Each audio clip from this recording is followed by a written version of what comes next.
programme. Let's move on swiftly, shall we? What were you good at when you were 11? Maybe it was conkers or maths or running. Well, Tom Gregory was a pretty decent swimmer. So decent, in fact, that he managed to swim the Channel when he was 11. Yes, 11 years old. You may remember the story from 1998. Now, the rules have subsequently been changed, and the position today is that you have to be 16, so your record will never be broken. That's right, 88 it was. Yeah. 88, yeah. Excuse me. So that must be quite satisfying. Strangely not, actually. You want someone to beat your record? Yeah, I was there when What's wrong with you? Well, they're there to be broken, aren't they? That's the point. And no. I was in the committee room at the Channel Swimming Association as its newest, 12-year-old member at the awards ceremony that winter when they passed the rule, and in some measure it was a response to my having successfully swum, and I stood up and made my first ever speech and said, I don't think this is a good idea. If I can do it, then surely another 11-year-old boy or girl can do it, so you shouldn't make the rule. Clearly it was only myself and John, my swimming coach, who agreed with that position, so they made the rule anyway, and then over the years it's crept up from 12 to, I think it's 16 now, is it? I don't know. Yeah. So is it the feeling that, does that kind of diminish your record in a way? In some respects, I think it does. That's interesting. interesting. What's worth holding unless someone can challenge it? I think that's what a sports person would say. Yeah. I think you're right. It's an interesting way of looking at it. But tell us, how did you arrive at this position in the first place? How did you get into swimming? It's really mundane. It was just a whole sort of collision of circumstances. We moved house from Shooters Hill in southeast London down to Eltham. And we had extended family, a couple of cousins who were involved in the local swimming club, and it just so happened that in landlocked Eltham, the biggest swimming club there in the local pools was known for channel swimming, and that was entirely down to the fact that the founder and coach, who was a remarkable guy called John Bullitt, had set it up to be that way, and so they had a great track record of cross-channel swims, both relays and solos, and I think Mum felt it was a good idea for my big sister and I, Anna, just to go to the swimming club and learn to swim, and that was at the age of 7, I think, in my first year at school, and things just went on from there. Yeah. Well, there's a lot to get through in a short time, but who first floated, forgive the pun, the idea of, you at that age trying to swim the Channel? So that was John Bullitt, without doubt. And there was some sort of not so subtle psychology happening. I remember being asked to go to extra training with the big kids at the age of 8. And everyone in the swimming club had a nickname. And at that stage, mine was Young Marcus. Now, clearly my name's Tom. So I, asked, the next biggest kid, who's Marcus? And Marcus Hooper was the previous holder of the record that I now hold. So John was just floating the idea quite early that he had this intent. I should say that I latterly became T-foul on account of the 1980s advert and a massive spam. So, yeah. I was called that too, actually. Oh, right, there we are. Anyway, anyone with a slightly big forehead was called T-foul in the 80s. Yeah. So tell us about the actual day then, the day that you were, let loose, basically. Right, off you go, swim the Channel, you 11-year-old boy. Yeah. So we'd taken the night ferry across on what would have been the 5th of September, and then driven through the darkness to a bay just south of Calais. I think it's called Wissant. And it was just dark. There was no one there. I think there was a lighthouse flashing in the vicinity. And John was flashing the headlamps of his car, waiting for, it's like a spinal, waiting for the trawler, which would be offshore, to see the signal. Yeah. And then a tender. Eventually, the trawler saw the signal, and a tender came ashore. And that was it. It was right, T-foul, get changed. So it was 5 a.m. at this point. Your parents didn't go with you? No, not allowed. Nowhere near. We're busy. Back on dry land in Eltham at that point. And then John got a big tub of grease and did what channel swimmers do, greased me up, and that was it. He tied a light stick, the snappy light stick, to the back of my trunks because it was properly dark. And I remember him saying, this is so we don't lose you in the sea. And so there's not much chance of me not following the boat, John. And he said, don't do that, or whatever you do, don't do that, don't lose the boat. And then at 5:15 I stepped off, and that was it, off we went. And what do you ask? How was it? What was the experience like? What do you remember? So I suppose taking it in thirds, the first third was exhilarating. I wasn't scared of the environment, you know. I'd done a lot of training. I hadn't been out in the dark, not on the French side at least. And so it was just exciting. There was a big swell. So as I was at the top of the swell, you would look down into the boat and all the people in the boat, just thinking, wow, this is quite exciting. It was like a fairground ride. And then I was just really sort of scared, thinking this is going to hurt. And I knew it was going to be a minimum of 28 miles and 32 in the final count. So you just have that nervousness of what's in front of you. Had you swam that far before? No. The furthest I'd been was in the summer before. I think it was 17 or 15 or 17 miles in Lake Windermere I'd done. And that was the kind of, well, you know, if I can do that and double it on the day, it will be fine. That was the idea. Was there a point where you thought, I can't do this?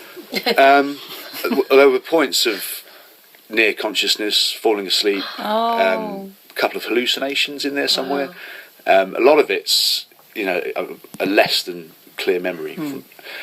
But I should say, actually, people have died in attempting to swim. Yeah, in fact, it was tragic. 4 or 6 weeks maybe before I had a crack, a Brazilian woman, she was 26, and I understood her to be a brilliant swimmer. She was from the Amazon or something ridiculous. And she died on her attempt from hypothermia, although distance wasn't a problem for her, but she couldn't do the cold. So I think Mum and Dad probably had a few... a few thoughts about that. Just to make sure you take some Bovril. Yeah, got tomato soup in my case. Wow. Yeah. Which you sort of... Yeah, that's right. Yeah, I remember having to go on Blue Peter and they mocked it up. Karen Keating filled a bottle of a tonic bottle with soup, and I sort of mimed it as I'm perhaps doing now, you know, swimming up to the boat and grabbing hold of this bottle and clacking it back and throwing it in the sea. Yeah. Can you remember the moment when you saw land and you thought, I can do this? Yeah, I'm almost yes, there. I can. I remember having looked at the trawler, the side of the trawler, for just under 12 hours, all of a sudden we were back with the tender, and John was just shouting at me, go, go, go, and I could see the harbour wall of Dover Harbour on its, what must be the western side, behind the trawler, thinking, right, this is it, you know. And I just started swimming really, really, really hard, about 70 strokes a minute, I think. And then I can remember that first sight of something beneath me, because you've been looking down into the blackness for 12 hours, and then all of a sudden there are stones and pebbles, and they rush into your mind, you know, in like a dream, really. And then I remember being able to take 3 steps on the beach unaided to qualify the swim. And I remember being quite scared about this, because I thought that's going to be hard after 12 hours in the water. And I stood up and fell over, and stood up again and fell over, and then eventually managed these 3 steps, and then just sat down on the beach and looked back out to sea. That was it. And you know what, to be continued, because there's so much more that we want to ask you, and I think there's no point rushing it. So let's do the next part. Course, yeah. Hold that thought of this little 11-year-old boy stumbling around on the beach, and we will come back to this story. Tom, for the moment, thank you very much. Well, how we mollycoddled. For the news, just take up that story then. What when you reached dry land, who was there? What kind of reception did you get? Well, I can remember being surrounded quickly by Mum and Dad on either side, and I looked up at Mum and said, "Are you all right, Mum?" Mum sort of looked back teary-eyed and said, "I'm fine. Are you all right, Tom?" And then Flossie the dog was there, and Dad. And then I remember seeing photographers who'd struggled to reach the location because it was quite inaccessible. Shakespeare Point, people would know, is just at the bottom of the cliffs there. And there were some photographers running through the sea, getting very wet, trying to get that shot of the family together. Yeah. And then we hopped back into the tender, back onto the trawler, and into Folkestone Harbour, customs and all that. So But that brought you down to earth, didn't it? Yeah. And You then, pack this soup yourself. that's right. That's right. Did you get front page the next day? Well, by that stage, the TV cameras had arrived. So ITN was, were filming from the top, and the cameras started rolling, and then the obvious, round of sort of TV interviews happened. It was quite bewildering, actually, at the time.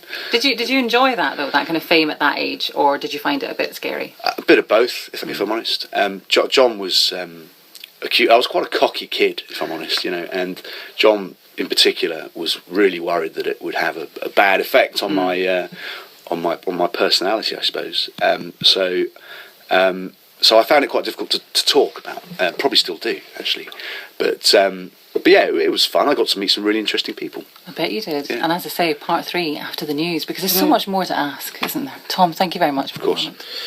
hearing record-breaking channel swimmer Tom Gregory, who at the age of 11 swam the channel. And I suppose the final chapter of that story is what happened next after all the press interest and a very memorable appearance on Blue Peter, which you loved. Yeah, I what enjoyed happened then? It's very sad. A couple of months after we broke this record, and the club had an amazing year. They had a double relay swim, England and France and back. John, this inspirational coach, had a huge stroke and died. And in many respects, my world fell apart, actually, because I'd spent more time with John, and we'd formed a very unlikely companionship, this 11-year-old and 50-year-old guy. We spent a lot of time together, and I was pretty traumatised. I think I wasn't the only one. He was running. It was more than the swimming club. It was more of a movement. It was everybody's life, and the families who supported that. So many of us struggled, and the club continues to this day. But for me, I think the connection was lost. It was impossible to consider long distance swimming or endurance swimming without John. And So you stopped? Yeah, I suppose it took a couple of years of winding down. And there was all my friends were there, my sister was still swimming and so on, but there was such a void. John and I had discussed doing the Irish Sea and swimming the Thames before anybody had ever done that stuff, and then he wasn't there anymore. So it was grief, I guess. And then after a while, there was a vacuum to be filled, and eventually was filled by things like the cadets. I found that great at school. That's helped me out and probably led me into the army in the years that followed. But, yeah. And what do you do today? I warn you, it's not good radio. I work as a consultant in financial services, up in the city. Yeah. Well, that's probably a pretty good job, isn't it? Oh, yeah, it's a great job. And do you swim anymore? I do, mainly for. I find it restores me, So if life gets too much, then I'll probably end up in a pool. But I've got a 18-month-year-old daughter now. That's a good age to swim the channel. Well, yeah. My wife, if you even think. Yeah. Would you let your son do it? Yeah. Well, I have a different view. But Tom, that's the point. I mean, looking back now, all those years, do you think it was a bit crazy? An 11-year-old swimming the channel? I can see now. I wonder why the interest now, and I think it's a bit of an untold story. And a BBC internet researcher just got in touch. He Googled this and he came across the facts, as it were, and Googled it and couldn't find anything about it. And that's what was mysterious to him. He phoned me and said, "Look, this story hasn't really been told." He put an article out on the internet a couple of months ago, which is why I'm here now. And I suppose it's something that nearly 30 years later, people look back, including myself, and think that could never happen now.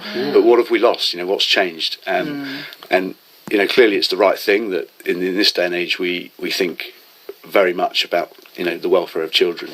But it's a shame if that gets in the way of what you would call endeavour. Yeah. But the relationship between you and the coach as well sounds really interesting. That would make a great film. Absolutely. Yeah, perhaps, yeah. I want to know about the Channel Swimmers Association. How do I join?